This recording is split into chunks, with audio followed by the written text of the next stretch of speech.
quizá decir que el título del tema puede ser como el nombre de la criatura, sin que existiera la criatura, lo puso la hermana Virginia. Entonces, no sé si después haber elegido el nombre, si hubiera nacido la criatura y lo que vino, va a coincidir. El título es Claves de renovación a partir del Concilio Vaticano II. Si uno va a la expresión de las palabras, claramente se lo reconoce como un momento de renovación, que esto puede considerarse, y lo veremos luego, desde diversas perspectivas, pero en el a partir de significa que se generó todo un dinamismo en el cual, entiendo, nosotros vivimos. Ahora bien, este año es importante tener en cuenta que tenemos dos conmemoraciones. Sin duda, en primer lugar, porque el 8 de diciembre se van a celebrar los 60 años de la clausura del Concilio Vaticano II. Y desde entonces, cada 10 años han puesto de manifiesto lo que se iba celebrando. Y el concilio marcó sin duda de modo profundo la vida de la Iglesia. Muchos de nosotros, juzgando generacionalmente, somos hijos de esa Iglesia y no hemos conocido otra. Tengo imágenes, pero muy vagas, a medida que fui creciendo, de lo que era previamente, pero las más patentes que tengo fue de los cambios que se produjeron a partir de los años 60. Sobre todo, cuando llegó el día de la confirmación, el que me confirmó fue el vicario general, porque el obispo estaba en el concilio. Y llamó la atención, el obispo, donde dijeron, renunció el obispo. Y claro, él volvió a la diócesis y dijo, acepto todo lo que decidió el concilio, pero yo no me siento con la fortaleza y la capacidad de llevar esto adelante. Y renunció, después vivió 30 años más, ¿no es cierto? Por lo tanto, tengo, y sobre todo inmediatamente, las modificaciones que hizo en la parroquia, el que era párroco en el momento, para 6 meses más tarde anunciar que dejaba el ministerio porque había descubierto que su vocación era otra. Es decir, esas cosas las tengo presente, pero sobre todo la Iglesia, en el modo de hablar, en el modo de celebrar la liturgia en la que he crecido, ha sido la Iglesia del Concilio Vaticano II. Y nunca consideré que estaba en la Iglesia equivocada, ni la nostalgia de haber dejado otro. Lo digo porque son actitudes que hoy a veces están en ciertos ámbitos muy presentes. Ahora bien, a partir de la clausura del concilio comenzó, esta es una palabra técnica que se usa, el proceso de recepción de las orientaciones conciliares. Ahora bien, cuando uno habla de la recepción, es decir, hacer propio algo que es lo del concilio, y uno piensa en la envergadura del Concilio Vaticano II y la realidad global de la Iglesia, es mucho lo que había que recibir y de modo diferenciado y a recibir en diferentes contextos. Un ejemplo que me gusta poner, hubo iglesias, sobre todo europeas, pienso sobre todo en la iglesia francesa, de cierto modo la alemana, que en ciertos movimientos de renovación teológica prepararon el concilio. Pero en otros lugares, como quizá Argentina, recibió el concilio sin que se hubiera dado la preparación previa. Entonces, el modo de recibirlo generaba necesariamente actitudes diversas. El punto de partida a partir del cual se recibía era diverso. Y de allí que hubo actitudes diferentes, desafíos múltiples en los contextos y en las realidades particulares de las vocaciones eclesiales, suscitando encuentros y desencuentros. Ahora bien, este proceso aún no ha terminado. Y quizá para iluminar con una cierta, me parece, perspectiva histórica de lo que ha significado, porque fue la primera gran experiencia de la Iglesia, la recepción del concilio, me parece que tenemos que tener presente otro aniversario. Y es que la Iglesia, y no solo la católica, este año está celebrando los 1700 años del concilio de Nicea. Sí, hace 2 años Los más precavidos y que trabajan en serio empezaron casi hace una década a preparar materiales, los que llegan tarde ahora, pero en todas partes, en ámbitos académicos y eclesiales, se habla de Nicea más que del Vaticano II, que es el que se reconoce como el primer concilio ecuménico en la historia de la Iglesia. Por lo tanto, Vaticano II, desde que se hizo una lista en la Iglesia Católica, ocuparía el último lugar o el acontecimiento más reciente en esa historia de concilios ecuménicos. Es una imagen, no había ni fotografías ni video y todas las reproducciones son bastante posteriores, sobre todo en la iconografía, y con la figura de lo que así había representado Constantino, se está reviendo si fue así, y humillado a los pies, aunque no estuvo y no fue el personaje, Arrio, cuya doctrina es la que fue condenada. Algunas preguntas que podemos formularnos para hacernos acerca de Nicea y que después van a guiar también nuestro acercamiento a Vaticano II. ¿Qué nos enseña el Concilio de Nicea? ¿Dónde residió su novedad como acontecimiento? ¿Qué significó? O si significó verdaderamente la superación de la crisis que vivía la Iglesia, y por qué volvemos 1700 años después a Nicea. Vamos a responder la primera pregunta. ¿Qué es lo que nos enseña el Concilio de Nicea? Lo primero y fundamental es que nos ha quedado en la memoria viva de la Iglesia porque lo asociamos con un símbolo de la fe. Lo que nosotros, o el que nosotros raramente rezamos y como lo definimos como el credo largo, que comenzó ciertamente a formularse en los dos primeros artículos en Nicea, luego Constantinopla explicitó el tercero del Espíritu Santo y fue reconocido con esa autoridad recién en el cuarto concilio en Calcedonia. Y el formular ese símbolo fue el resultado de una decisión dogmática que trataba de resolver dónde residía la dificultad que se había presentado entre Arrio y su obispo Alejandro, que era salvar la integridad de la fe cristiana. El Hijo es tan Dios como el Padre. Arrio decía que de la Escritura podía entenderse porque había sido ungido por el Padre, que había textos para decir de que no era de la misma dignidad y divinidad que el Padre. Ahora, ¿cómo lo hizo Nicea?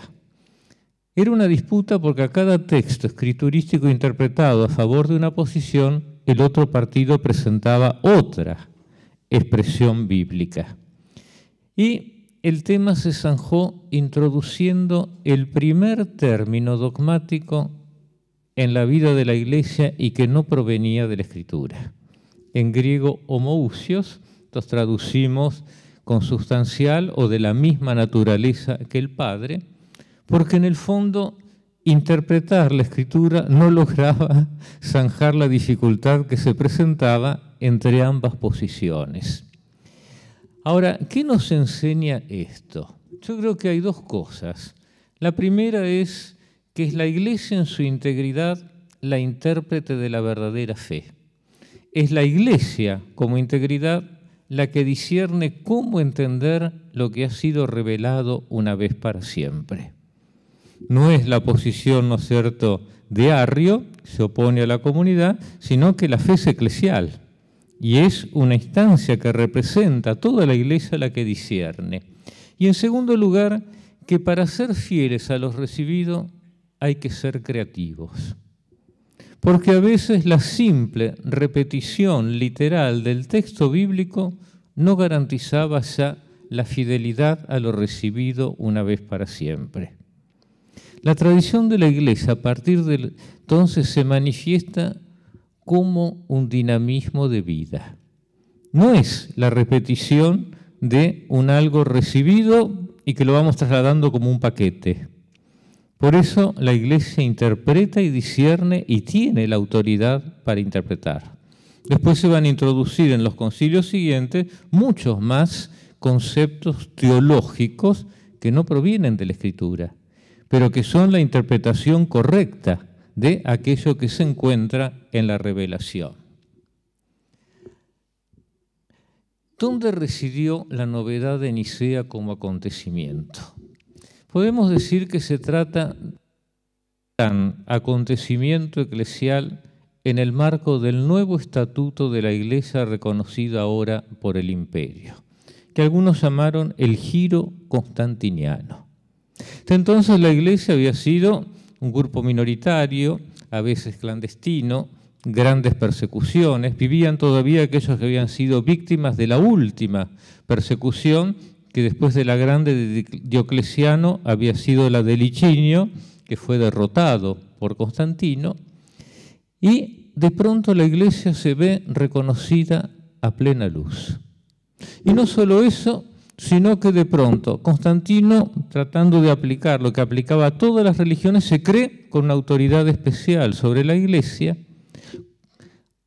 Hoy creemos que no lo ha convocado, pero ha decidido trasladar la celebración de este concilio, él presidirlo, facilita la posta imperial para que los obispos se trasladen y de pronto celebra con ellos los 20 años de su reinado en una gran fiesta donde entra hasta Panufio, que era uno que él había perdido un ojo siendo confesor de la fe en la última persecución. Es decir, en pocos años cambia el lugar de la Iglesia. Y esto va a significar nuevas oportunidades, pero también nuevos riesgos. Nuevos riesgos. La experiencia del siglo XIII había sido, o sea, en algunas iglesias locales, el norte de África, Egipto, que se distinguían culturalmente, de reuniones de obispos. La experiencia localmente estaba dada, pero a partir de ahora se va a hablar, y la expresión viene no de la convocatoria, sino de Eusebio, el primer concilio ecuménico. Ecumene era, en el ámbito griego, la tierra habitada. La primera experiencia más global, aunque no tenemos actas, las listas que hay, Hilario dirá 318 padres porque eran los ayudantes de Abraham, de las listas que llegaron, todas distintas, no pasan los 200, de Occidente estaba solo Ocio, de Persia solo uno, es decir, pero es cierto que ya no era local, sino que hay un sentido más amplio de la realidad eclesial y se encuentra representado. Pero es la primera vez que en textos eclesiales oficiales la Iglesia aparece calificada como católica, que es de acuerdo al todo, una cierta plenitud, que está en la fórmula de fe y en los cánones 8 y 19 aparece calificada como católica. Ya no es la Iglesia local de Alejandría, ¿no? Es la integridad de la Iglesia que formula esta fe y decide esto. Y todo esto como respuesta práctica a un problema sin contar con ninguna formulación técnica que la haya formulado. No había un manual de cómo tenía que ser un concilio ecuménico, de cómo tenían que debatir. La Iglesia respondió como instintivamente en este contexto y se dio una práctica, lo vemos como modelo, entre comillas, de sinodalidad sin que existiera un manual o un documento. Hoy para la Iglesia, si no hay un documento previo que señala cómo hacer las cosas, un GPS, hay desorientación. Esa primera reacción fue, podemos decir, instintiva, usándose normas, pautas que ya venían de aquello que se usaba en ámbito del imperio. Se usa la realidad de instituciones culturales al servicio de la Iglesia. Y esto significó la superación de la crisis. Y depende cómo lo entendamos. Porque si era en el ámbito doctrinal, y eran dos las interpretaciones teológicas, esas permanecieron debatiéndose. De una de ellas el gran adalid fue Atanasio, pero hubo otras interpretaciones que intentaron conciliar y a la larga fueron 4 partidos que se debatían entre ellos con distintas posiciones. Por eso algunos dicen la crisis fue más grande después de Nicea que antes de lo que era antes, que al principio era un problema local de la iglesia de Alejandría. Por lo tanto, mayor fragmentación y una mayor irradiación de los problemas. Ahora bien, como nunca antes se pusieron de manifiesto ahora nuevos factores, la búsqueda de hegemonía de algunas iglesias locales sobre otras, los celos de obispos de acuerdo a la importancia, porque ahora la iglesia se va a organizar en la estructura del imperio. Lo que conocemos ahora de la organización por dioses, todo viene después de la organización del siglo IV. Y ahora van a aparecer. Y otra cosa, los obispos antes empezaban y terminaban, a veces martirizados, en sus diócesis. Ahora algunos van a pensar, y eso decía Alejandro de Eusebio de Nicomedia, era uno que se arrastraba por las alfombras, que empezó siendo obispo de Berite, lo que hoy es Beirut, logró acercarse a Nicomedia, que era la sede de Constantino, y cuando se fundó Constantinopla, logró que lo nombraran obispo de Constantinopla. Criterios puramente mundanos que empiezan a influir en la realidad de la Iglesia, que empiezan a fundir, congraciarse con el poder temporal. Y sobre todo, ahora que se hace público, se acentúan las diferentes escuelas teológicas y a veces también, entre ellas, ciertas tensiones, disputas. Por eso, si Nicea fue un punto de llegada, va a ser al mismo tiempo un nuevo comienzo. Y esta lógica se va a marcar en la historia de la Iglesia. Cada punto de llegada, bajo cierto respecto, se convierte en un nuevo comienzo. Un poco como Gregorio de Nicea se refería a la vida del cristiano, que el cristiano va de comienzo en comienzos en un camino que lo lleva al fin definitivo. Y es nuestra vida, ¿cierto? Siempre significa que estamos renovando.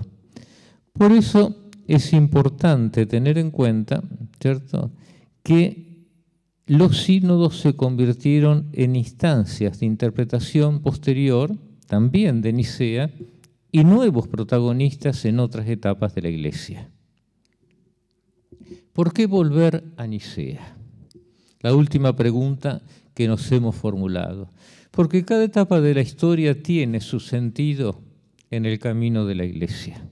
Cada etapa tiene su sentido. En medio de los límites humanos ha actuado la providencia de Dios. Y al concilio de Nicea, completado por el de Constantinopla, le debemos la única confesión de fe reconocida por todos los cristianos. Confiesa, creemos.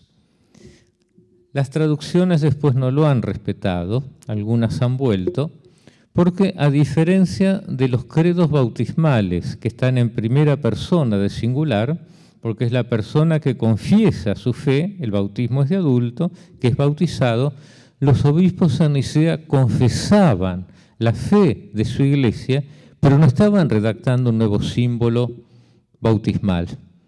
Era la norma que todos reconocían, es la fe que confesamos en el nosotros de los cristianos. Y esta es, me parece, una fe viva, porque es la que confesamos y celebramos.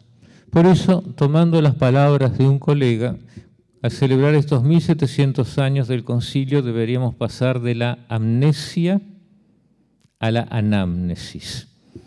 La amnesia es de haber olvidado en la secuencia de la historia.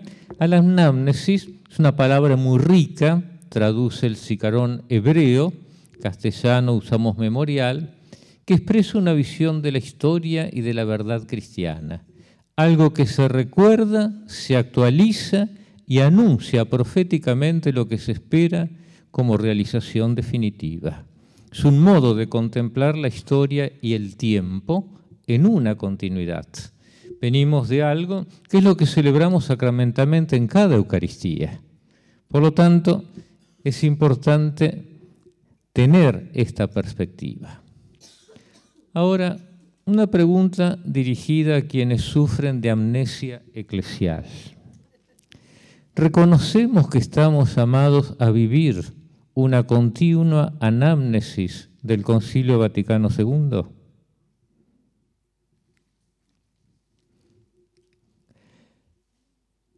Ahora, para releer las claves de renovación del concilio, es necesario hacer memoria, actualizar y afirmar un horizonte de esperanza.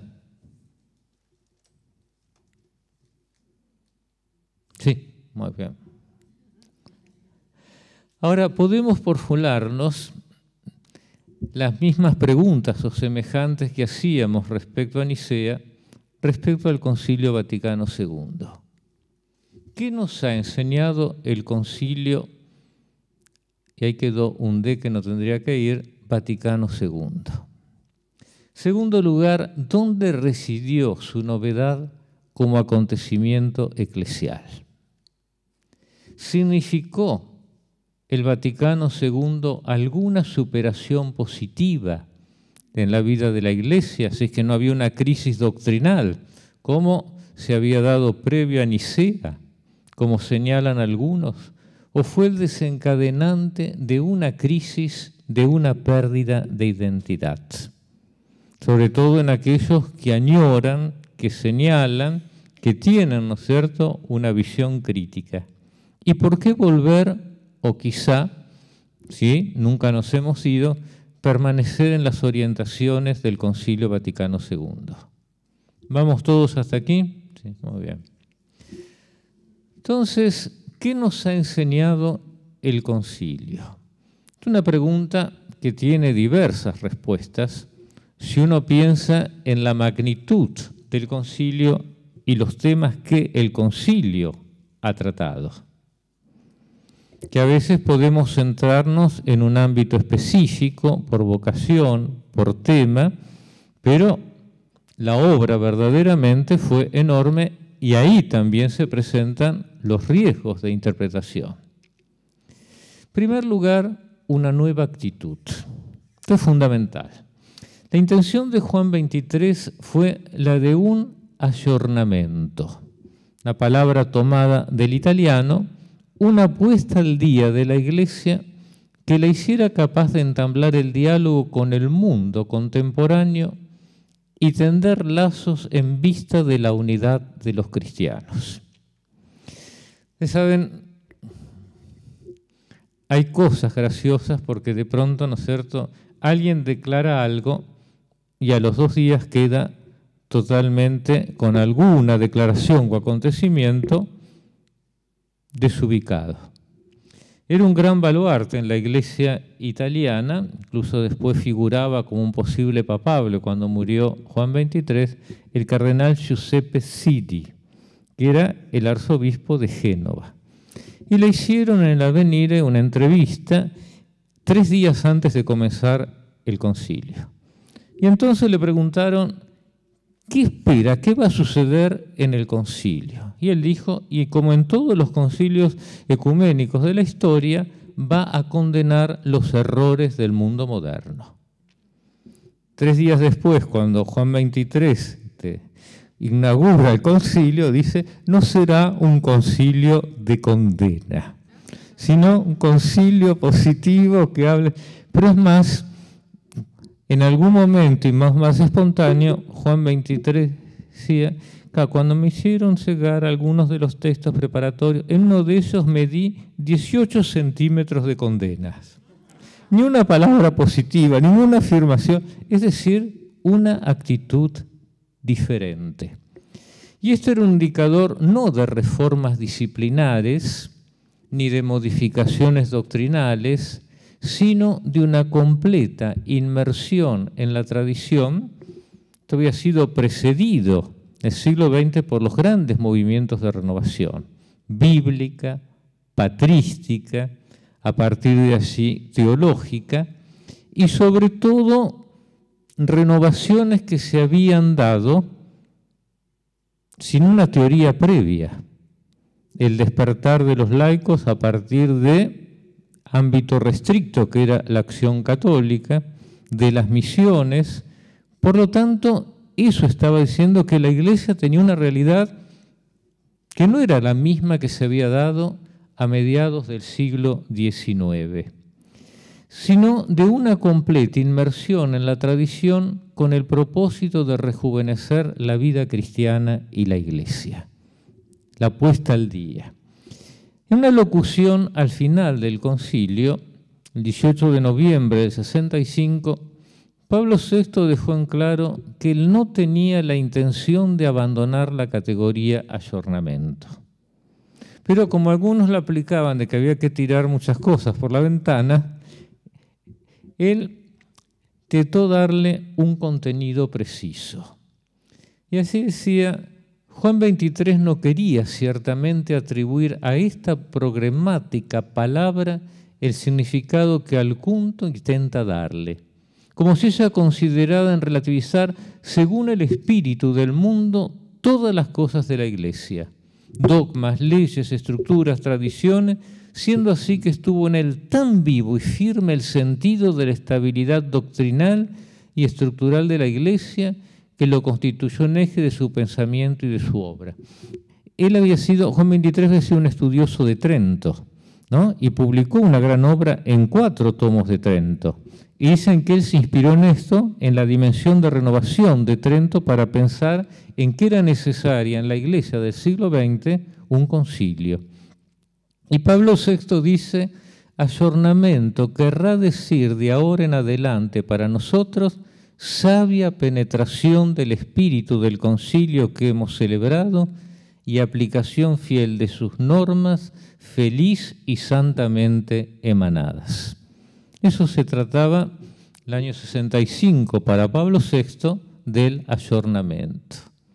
Ahora, novedad de actitud respecto a qué. Porque la novedad se define respecto a lo que se da previamente. Si uno estudia la historia de la Iglesia a lo largo de la historia, valga la redundancia, había conocido variadas experiencias de reforma. Es interesante porque en el primer milenio, y eso está presente en Agustín y todo, tomando la expresión de la carta de 12, versículo 8, la reforma es de la persona, ¿cierto? Refórmense de acuerdo, ¿no es cierto?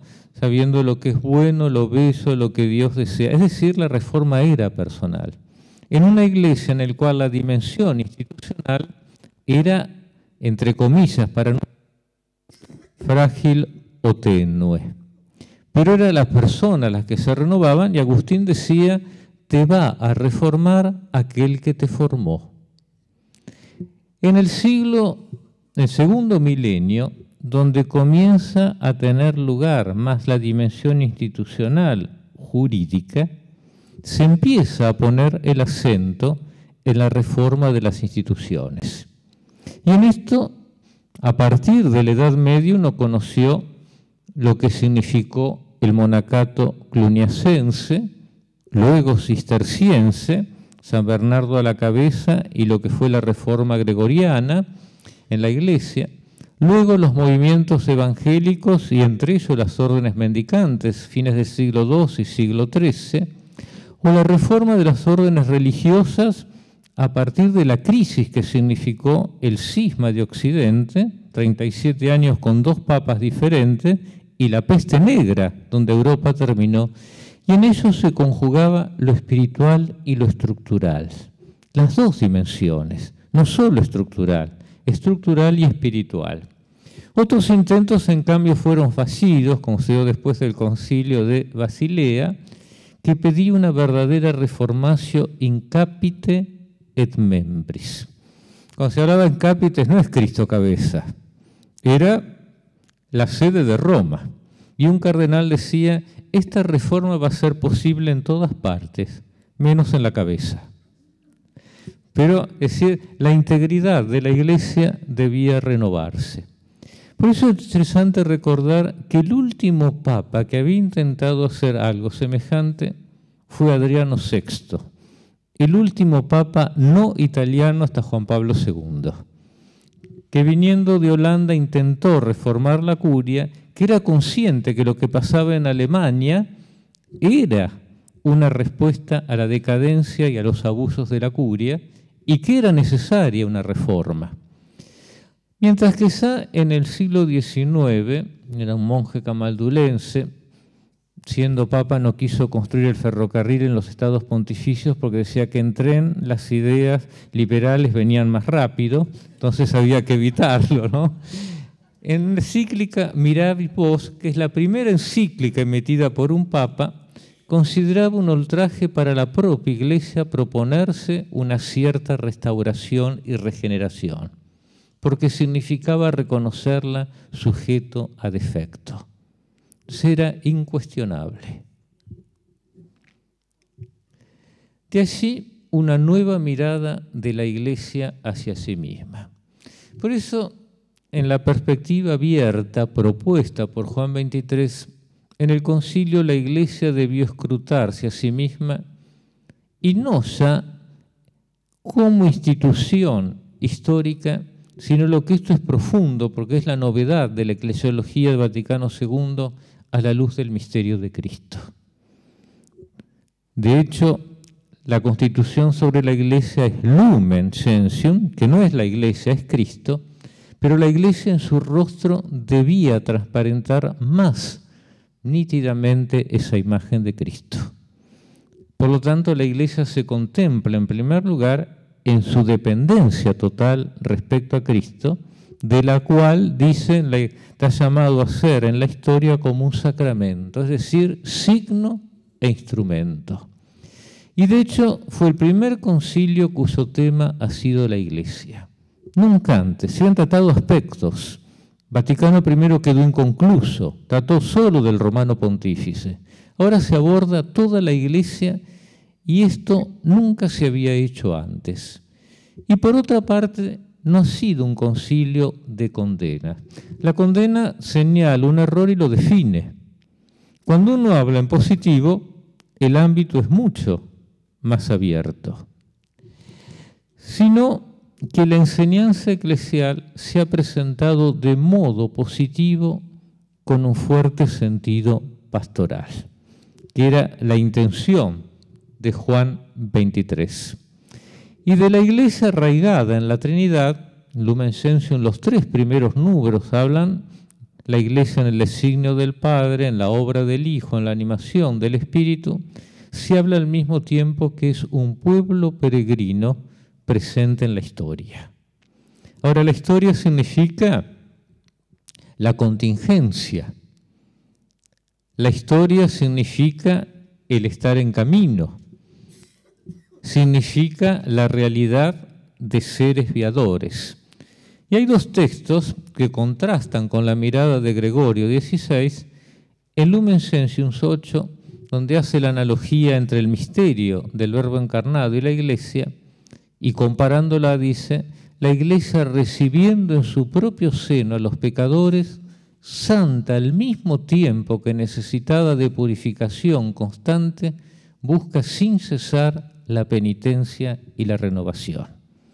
Como que incesantemente, este es un trabajo que tenemos que hacer como comunidad cristiana, y para los que discutían esto, alguien les decía, pero en el fondo, si toda celebración litúrgica comenzamos en primera persona del plural, reconociendo nuestros pecados. Por lo tanto, lo que celebramos litúrgicamente es la conciencia de lo que es nuestra realidad y cómo tenemos que presentarnos ante Dios. Y luego va a aparecer el único texto en el que aparece referido a la Iglesia como sujeto, en el decreto para la unidad de los cristianos. Cristo llama a la Iglesia peregrinante hacia una perenne reforma. No quisieron usar la expresión Ecclesia semper reformanda, que algunos atribuyen, pero no viene de él, es más tarde de Lutero, sino de ámbito bien calvinista, pero hacia una perenne reforma de que la Iglesia misma, en cuanto a institución humana y terrena, tiene siempre necesidad, hasta el punto de que si algunas cosas fueran menos cuidadosamente observadas, bien por circunstancias especiales, bien por costumbres o por disciplina eclesiástica, o también por formas de exponer la doctrina que debe cuidadosamente distinguirse desde el mismo depósito de la fe, se restauren en el tiempo oportuno, recta y debidamente. Por lo tanto, la necesidad de renovación y reforma es algo que responde a la misma naturaleza de la Iglesia. Lo explica esto su realidad en la dimensión histórica y humana. Los escolásticos dirían, es la causa material de la Iglesia, que somos nosotros. No es en los principios formales, no es en la fe, no es en la vida de la gracia, no es en los sacramentos, sino en esta realidad humana que es la congregación de los fieles. En segundo lugar, el concilio, además de una actitud, nos ha dejado un cuerpo de enseñanza. Como título de fruto de esas 4 sesiones, las enseñanzas se han cristalizado en los 16 documentos que, de acuerdo a la categoría que le ha dado el concilio, en primer lugar podemos pensar en las 4 constituciones, las 2 que fueron definidas como dogmáticas, uno sobre la Iglesia, aprobada al final de la 3ª sesión, la otra sobre la revelación Dei Verbum en la última sesión, y 2 pastorales, una sobre la liturgia, que fue aprobada en la 2ª, y la otra sobre la Iglesia en el mundo contemporáneo, también aprobada al final del concilio. Quizás hay que decir algo respecto a esto. Cuando las comisiones preconciliares, que fueron muy controladas desde los que tenían la dirección de Roma, por ejemplo, el secretario de la comisión teológica, que era el padre Tromp, ¿no? Pero presidía el cardenal Ottaviani, y fueron a los episcopados, todos esos textos recibieron grandes críticas. El único, quizá porque venía un trabajo previo y ya en el pontificado de Pío XII, primero en Mediator Dei, después en la reforma de la liturgia, por ejemplo, la introducción del tridio litúrgico, pascual, había cambios. El que no recibió crítica fue el esquema sobre la liturgia. Y eso hizo que en el concilio inmediatamente la mirada fuera más positiva y pudiera ser aprobada en la 2ª sesión. Los otros recibieron tantas críticas, pero sobre todo el primer debate que fue decisivo en el aula fue cuando rechazaron el esquema sobre la revelación. Y después, en los debates, se dio cuenta Juan XXIII que había que retirar el tema de la Iglesia porque se venía algo semejante, y algunos dicen cuando se retiró o cuando no se rechazó el esquema de la revelación, ahí el concilio comenzó a ser verdaderamente de los obispos. Y en el diario que llevaba del concilio, muy breve, Ratzinger dice: se ha manifestado claramente la intención ahora del episcopado universal. La pregunta es, ¿se han manifestado en lo que no quieren? ¿Qué va a pasar cuando haya que dar el paso a lo que se quiere? Porque la negativa ha venido de posiciones muy diversas y ahí se abre un interrogante. Y finalmente el tema de la Constitución sobre la Iglesia en el mundo contemporáneo, eso fue gestado en el mismo concilio, no estaba previsto. Pero también hubo 3 esquemas, finalmente primó el que se hizo desde París, en el esquema que tenía, y cuando fue presentado antes de la última sesión, con la opinión de Rahner, de Ratzinger, los obispos alemanes se opusieron. Veían un esquema demasiado tomista y no entraba en sentido agustiniano la realidad del pecado, la importancia, y que no estaba maduro para ser aprobado. Hasta el final se opusieron, decía que no se podía aprobar el texto y que había que dejarlo, que después la Santa Sede hiciera lo que quisiera. Pero, y finalmente sí, la revelación se va mucho más y quizá es el que permite interpretar toda la lógica con la cual los padres conciliares leyeron los demás temas. Después vienen los decretos, que algunos son más bien de tipo ejecutivo, en temas específicos, pero entran todos los ámbitos de la Iglesia, los estados de vida. En ese momento, la vida consagrada, que no existía la expresión, era la vida religiosa como tal, y algunas aperturas, como por ejemplo el tema de la unidad de los cristianos. Y las tres declaraciones, que también, sobre todo la primera y la última, quedaron hasta el final: la libertad religiosa, la educación cristiana y las relaciones con las relaciones no cristianas. El ámbito es enorme. Entonces, cuando uno dice recepción del concilio, toca todos los ámbitos doctrinales de la vida de la Iglesia, las vocaciones, etc. ¿Cómo leer todos estos textos? Unas normas son, en primer lugar, como un cuerpo en su integridad. Muchas veces leemos 2 o 3 frases y las sacamos de contexto y para condenarlas o para hacerle el caballito de batalla.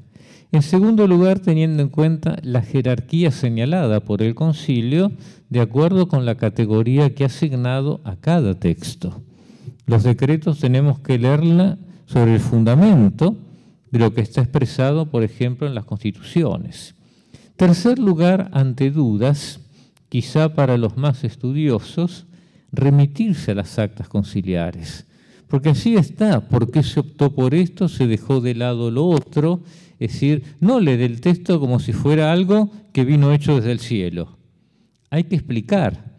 Y hay ciertas interpretaciones que no encuentran fundamento en las actas. Porque el primer intérprete de la ley es el legislador. Entonces esto es fundamental. Y no quedan excluidas otras lecturas. Por ejemplo, una lectura diacrónica de los temas que quizás están presentes en diferentes textos y ofrecen clarificaciones o profundizaciones. Voy a poner un ejemplo. Lumen Gentium comienza con la Iglesia en el misterio de la Trinidad. Son 3 números. Ahora, el concilio preparaba entre los decretos un decreto sobre las misiones. Y el decreto era eminentemente y casi totalmente práctico, porque Propaganda Fidei gestionaba todas las iglesias que estaban consideradas de misión, nombramiento de obispo, y se trataba de eso. Cuando elaboraron un decreto y que lo presentaban en el aula y que ya había muchas críticas al respecto, en esas cosas que son casualidades no muy favorables, fue la única sesión del concilio que presidió Pablo VI. Y él, sé que hay muchas críticas, pero eso, y le dio el apoyo total. Cuando pasó al debate, lo demolieron. Entre ellos, el general de los Verbitas dijo: hemos puesto, ¿cómo es la expresión? A parir a los montes y ha salido un mísero ratón. Entonces, no fue aprobado el texto y hubo que reelaborarlo, y en la reelaboración se hizo una comisión especial de teólogos, y en el diario Congar pone: el primer capítulo de Adyentes del primer al último número es de mi mano, con algún aporte de Ratzinger.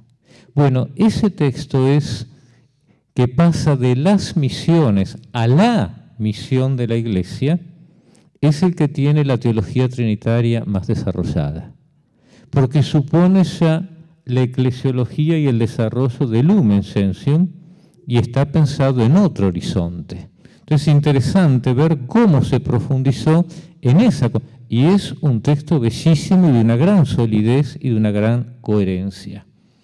O alguna lectura teológica, por ejemplo, Teobald dice que todo debería leerse a la luz del tema de la revelación, porque significa comprender, ¿no es cierto?, cómo actúa y se revela Dios, pero además porque es donde llegó la madurez del pensamiento conciliar al final, que permite entonces reinterpretar desde lo más desarrollado aquello que se fue desplegando en el tiempo. Ahora, ¿dónde residió la novedad del concilio como acontecimiento eclesial? Acá no como enseñanza, sino como acontecimiento, ¿no?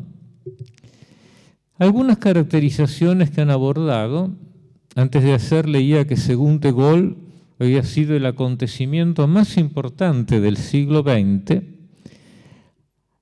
Una de las preocupaciones de Juan XXIII era cómo ayudar a la Iglesia a percibir cómo situarse ante el mundo moderno. En esta perspectiva, Chenier decía que significaba el fin de la era constantiniana.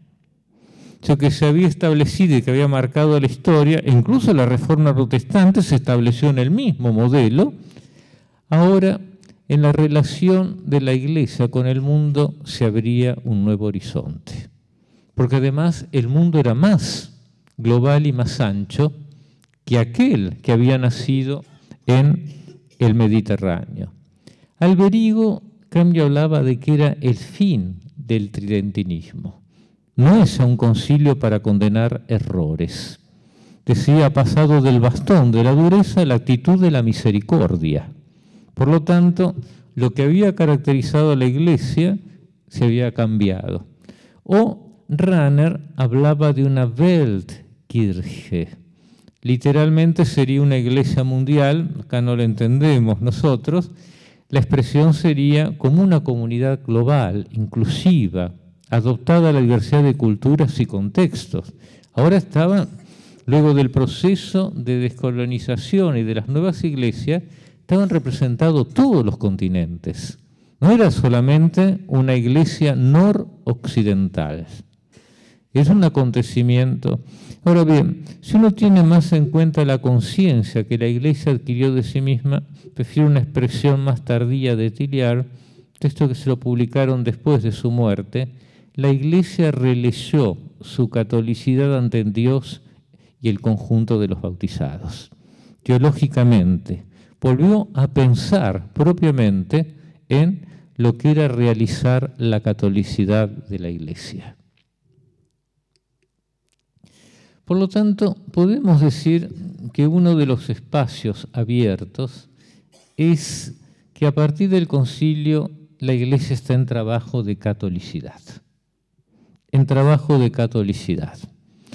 Sin duda, y lo confesamos en la fe, la Iglesia es católica, pero si esas propiedades de la Iglesia se identifican, ¿no es cierto?, con el misterio más profundo, son una realidad ya dada, siempre están llamadas a realizarse más plenamente.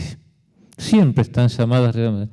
Y en ese caso la catolicidad se refiere a la plenitud de la Iglesia, sobre todo porque está llamada a realizarse, a integrarse con la plenitud de aquello que es humano.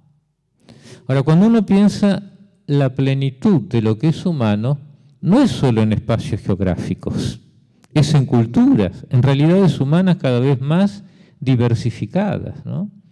Una expresión contra unos años decía, esta es una mirada inteligente. Y alguien decía, se teme al secularismo.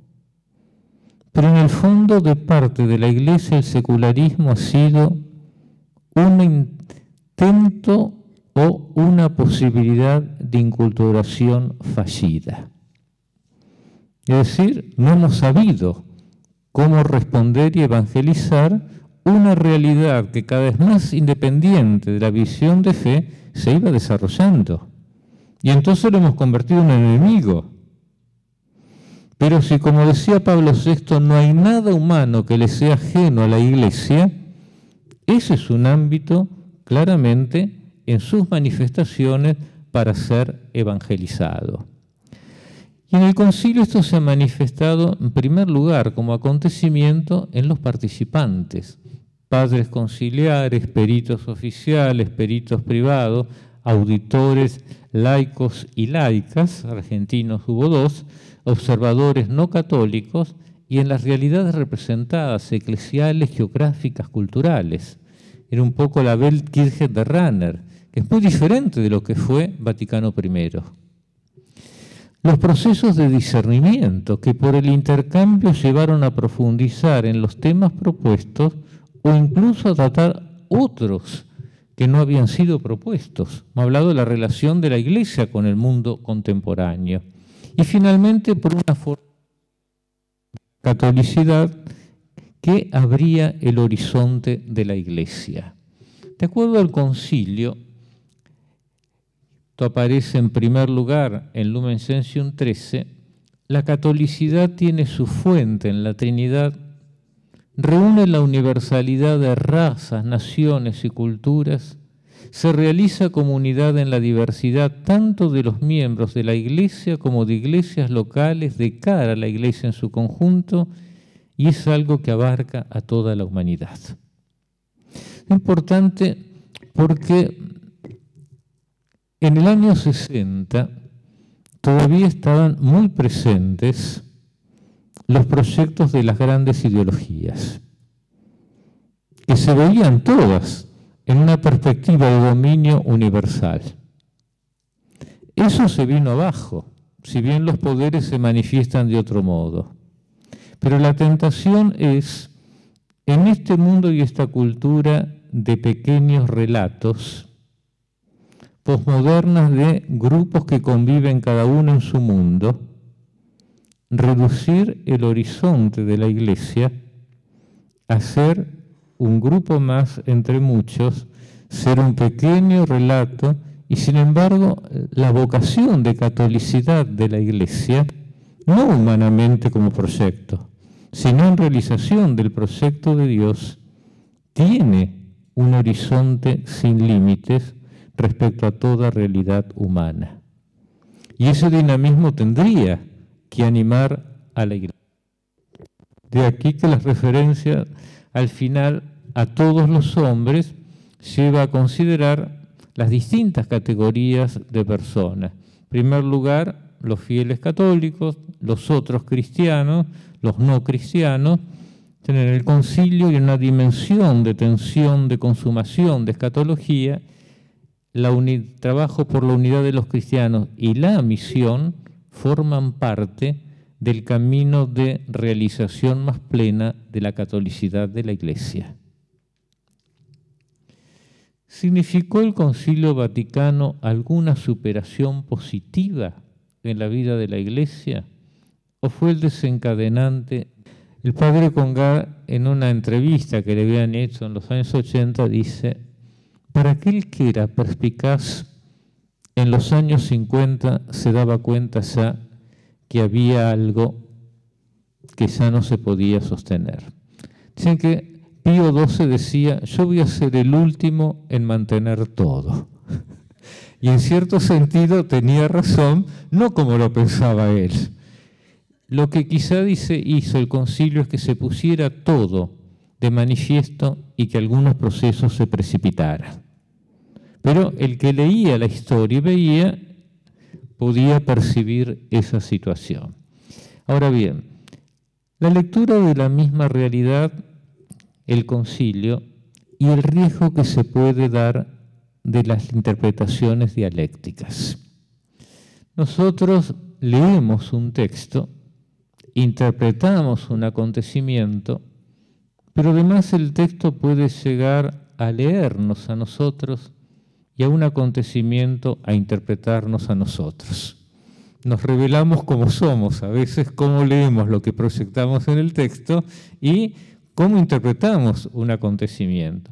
Y esto explica en gran parte las dialécticas suscitadas en tiempos postconciliares, tanto en la lectura de los textos como del acontecimiento.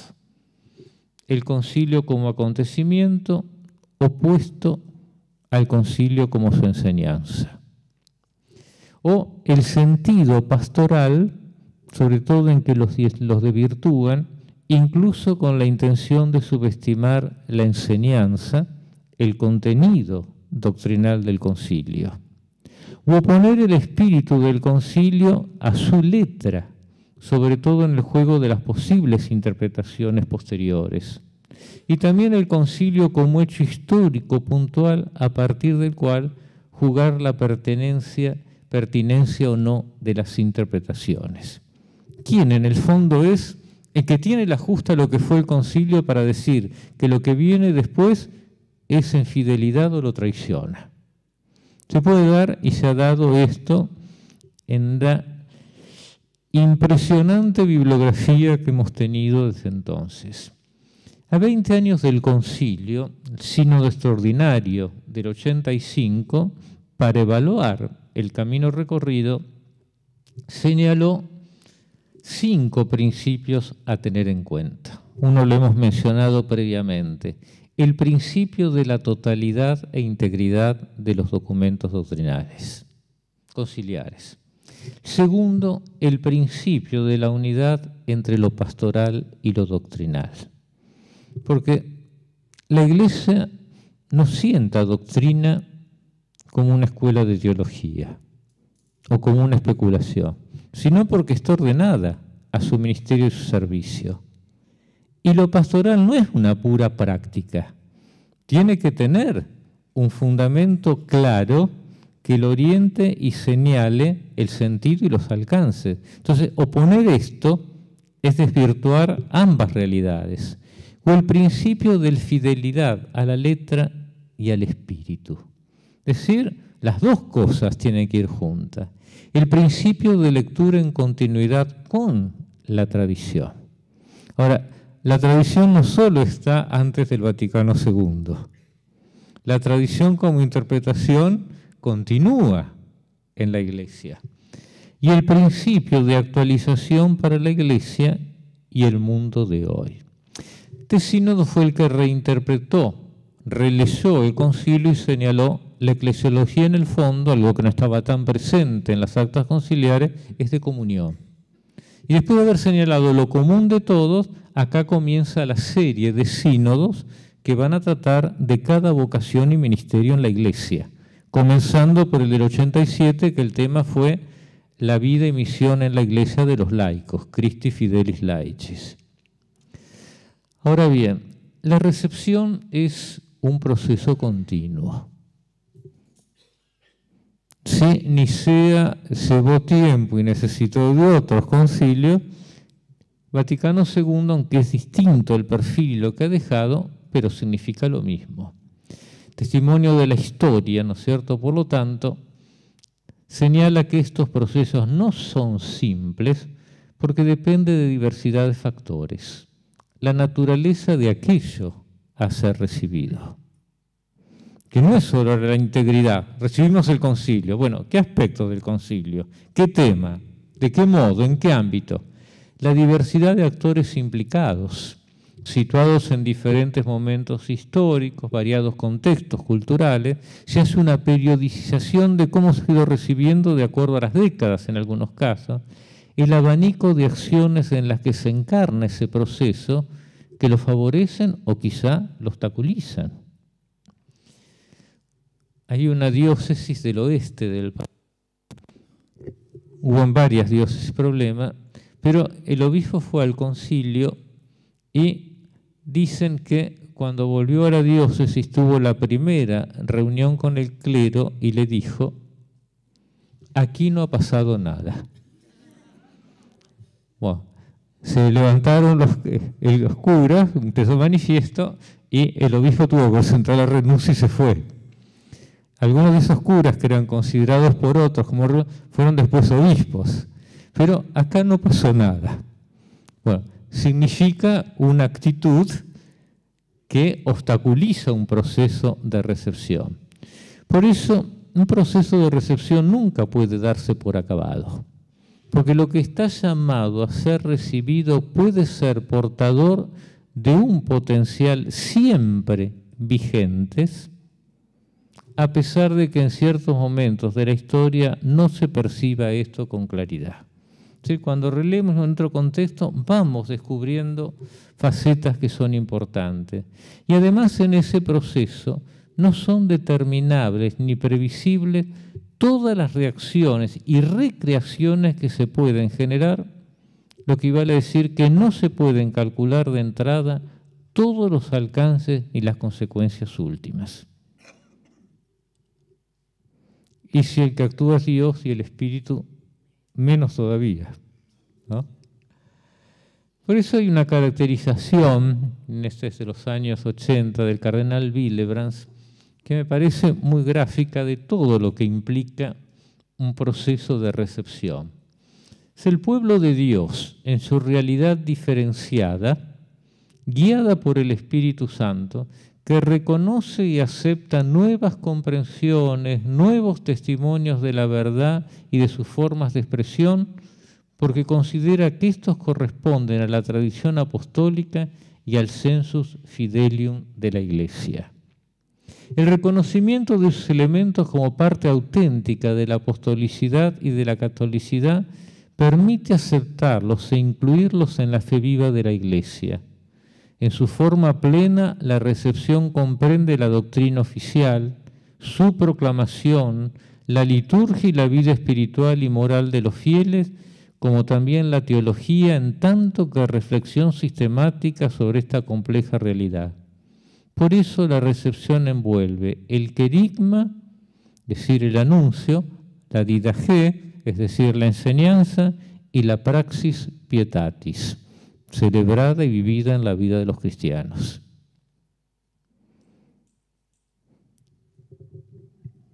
¿Sí? Aspectos a tener en cuenta. Según el testimonio de la Iglesia antigua, no tenía el carácter normativo que se impuso en el ámbito legal en la Iglesia de Occidente en el segundo milenio, que privilegiaba el contenido material de una afirmación sobre su autoridad formal. Solo la apropiación por todos los ámbitos de la Iglesia de aquello que ha sido propuesto por un concilio le otorgaba su verdadera autoridad. El concilio era la sinfonía en la cual las iglesias locales presentaban en común aquello que creía. Es cierto que, por ejemplo, Calcedonia lo impuso como ley del imperio el emperador Marciano, pero eso es del imperio. Los obispos no decían el concilio tiene una autoridad sobre cada obispo local, era la de la verdad que había sido reconocida y proclamada por todos. La recepción es un proceso lento, jamás verdaderamente acabado, porque aún lo recibido exige siempre ser recibido. Por ejemplo, el padre Congar decía, al completar la obra de Vaticano I, que abruptamente terminó porque avanzaban las tropas de Garibaldi, y ahora desarrollar toda una teología de la Iglesia, la definición del primado tiene que ser recibida en la integridad de la comprensión de la Iglesia. Es una recepción. Y donde intervienen factores no doctrinales, que hacen que la recepción sea más o menos compleja según el tiempo y el lugar. Yo señalaba, una cosa son las iglesias que prepararon de algún modo lo que se dio en el concilio, y otras que la recibieron sin haber preparado nada antes, porque los tiempos históricos, la formación era diferente. Ningún concilio ha sido un inicio sin pasado, ni tampoco la culminación de un camino sin señalar nuevas aperturas. El Concilio Vaticano II no escapa a esta lógica. Y la recepción no puede limitarse a actos formales y jurídicos.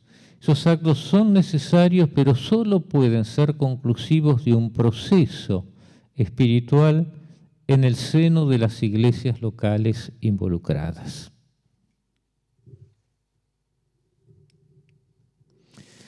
Lo que acabamos de señalar pone en evidencia que la recepción implica una eclesiología. Si uno piensa, la iglesia es la jerarquía, son los obispos los que reciben el concilio. Si pensamos, la iglesia somos el nosotros de todos los cristianos, bajo cierto respeto estamos todos implicados, y una práctica eclesial. Y esas prácticas nacen de una eclesiología de comunión que incluye una teología de las iglesias locales, una comprensión de la autoridad y un sentido profundo de la sinodalidad, y exige también una disponibilidad a la transformación de las mentalidades y a la conversión de las identidades tal como se ha visto configuradas tradicionalmente. Hay padre dictino que murió el padre Manuel Lan, que interpretando aquello que decía Juan Pablo II de Tunnunzin, dice: en la enseñanza del concilio hay un círculo hermenéutico entre conversión, renovación y reforma. Y yo pensando en la realidad, pensaba, esto es verdad. Porque llamamos una conversión personal de cada uno de los miembros, eso tiene que redundar en una renovación de la vida comunitaria. Y esa renovación de la vida comunitaria puede exigir que uno introduzca, para manifestarla y protegerla, determinadas reformas. Si una conversión no se traduce en una renovación de todos, se pide mucho de cada uno y de cara a Dios le servirá, pero no va a surtir grandes efectos. Ahora, si uno pide una renovación y la intenta a nivel de la comunidad, sin que radique en primer lugar en la conversión de cada uno, eso no tiene raíces. O si uno intenta una reforma que no se radique en la conversión y en una renovación espiritual, es cambiar los muebles de lugar. Pero se cambia para que todo siga lo mismo. Entonces, estas tres dimensiones son fundamentales para que esos movimientos sean verdaderamente de rejuvenecer en la fidelidad la identidad más profunda de la Iglesia. Y como he señalado en su momento, los concilios han sido siempre una conclusión y al mismo tiempo un punto de partida.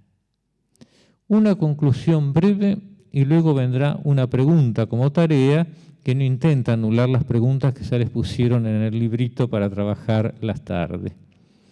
La constatación de la complejidad de todo proceso de recepción debe llevarnos a reconocer que el Concilio Vaticano II, en lo que respecta a algunas de sus enseñanzas y como corpus, está aún in fieri, es decir, en camino.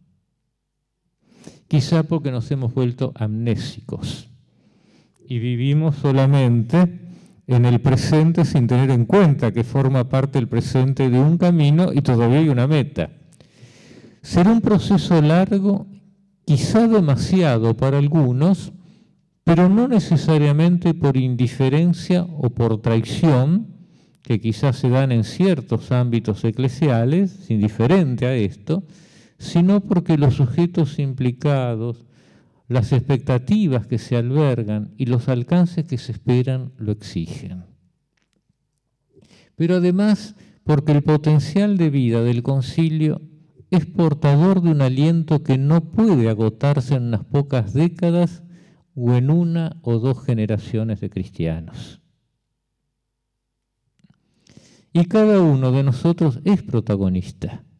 Por eso la pregunta como tarea es: ¿por qué volver o quizá permanecer en las orientaciones del Concilio Vaticano II? Pero la pregunta está dirigida en concreto a cada uno de ustedes que se han reunido para reflexionar sobre este tema aquí y en esta tradición nueva en la Iglesia, en medio de la gran tradición que es lo que viven en este movimiento. Muchas gracias.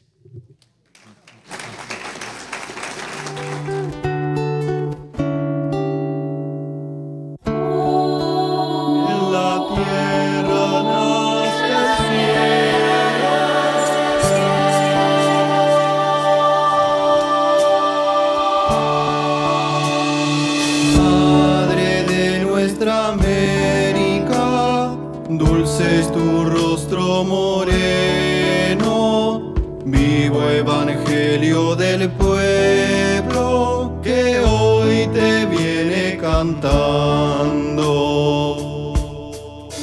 Por el sí de tu alianza, Dios se hace hermano nuestro, tiene sangre de tu sangre, y en la tierra nace el cielo.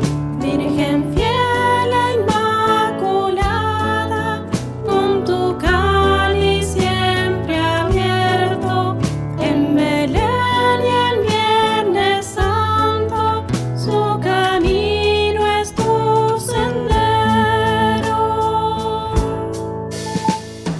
Madre de nuestra América, dulce es tu rostro moreno, vivo evangelio del pueblo que hoy te viene cantando. Por el agua del bautismo somos hijos y herederos, somos pueblo de hermanos, todos juntos somos templo.